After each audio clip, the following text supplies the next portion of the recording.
FIA PTI बानी खां पोइ तहरीक इंसाफ़ जे टिनि अॻवाननि खे नोटिस जारी करे छॾिया। बानी PTI जे अकाउंट तां शेख मुजीबुर रहमान बाबति वीडियो अपलोड करण वारे मामले ते बैरिस्टर गोहर, उमर अयूब ऐं रऊफ़ हसन खे नोटिस जारी। FIA जे नोटिस मूजिबि बैरिस्टर गोहर खे अंगारे, उमर अयूब ऐं रऊफ़ हसन खे अरबा जे ॾींहुं तलब कयो वियो।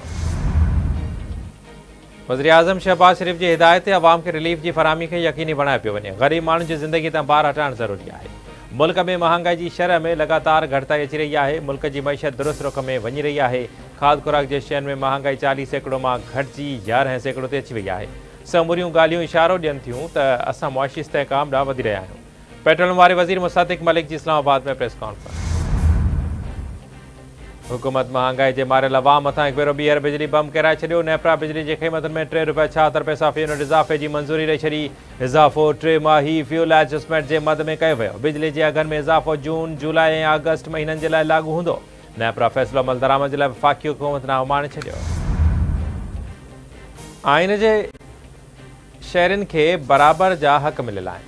अक़लियतुनि जा बि ओतिरा ई हक़ आहिनि जेतिरा मुंहिंजा आहिनि। आइन में अक़लियतुनि जा हक़ असां खां घटि न आहिनि। दुनिया में वाहिद झंडो पाकिस्तान जो आहे जंहिंमें अक़लियतुनि जी नुमाइंदगी आहे। चाहियूं था त अक़लियती जज बि अदलिया में अचनि। मूंखे अक़लियत लफ़्ज़ पसंदि न आहे। पाकिस्तान जो आइन अक़लियतुनि खे तहफ़्फ़ुज़ फराहम करे थो। सुप्रीम कोर्ट जे जज जस्टिस मंसूर अली शाह जो लाहौर में तक़रीब खे ख़िताब। सिंध जे वॾे वज़ीर मुराद अली शाह जी सदारत हेठि रिसोर्स मोबिलाइज़ेशन बाबति इजलास। वॾे वज़ीर चयो त असां सूबाई मईशत बहितर करे तरक़ियाती कमनि में इज़ाफ़ो करणु चाहियूं था। सिंध रेवेन्यू बोर्ड जो हलंदड़ साल जो रेवेन्यू हद 235 बिलियन आहे। गुज़िरियल 2 सालनि में SRB पंहिंजे हदफ़ खां वधीक उगाणियूं कयूं। खेसि उमेद आहे त सिंध रेवेन्यू बोर्ड पंहिंजो हदफ़ पूरो कंदो। एक्साइज़ खातो बि पंहिंजो टारगेट पूरो कंदो। सीनियर वज़ीर शहरजील नाम अहमद चयो आहे त टारगेट पूरो करण लाइ असां सख़्त महिनत कई आहे। वॾे वज़ीर चवण त नए साल में सूबाई टैक्स ऐं लेवीज़ खे बहितर कंदासीं। टैक्स नेट खे बहितर करणु ज़रूरी आहे। वॾे वज़ीर SRB खे नए साल में सिंध सेल्स टैक्स ॾींदड़नि खे रिलीफ ॾियण जी बि हिदायत करे छॾी। एंटी करप्शन के अॻूणे चेयरमैन फरहत जुणेजो पारां एंटी करप्शन एस्टेब्लिशमेंट में करप्शन जा छिड़काईंदड़ इंकशाफ।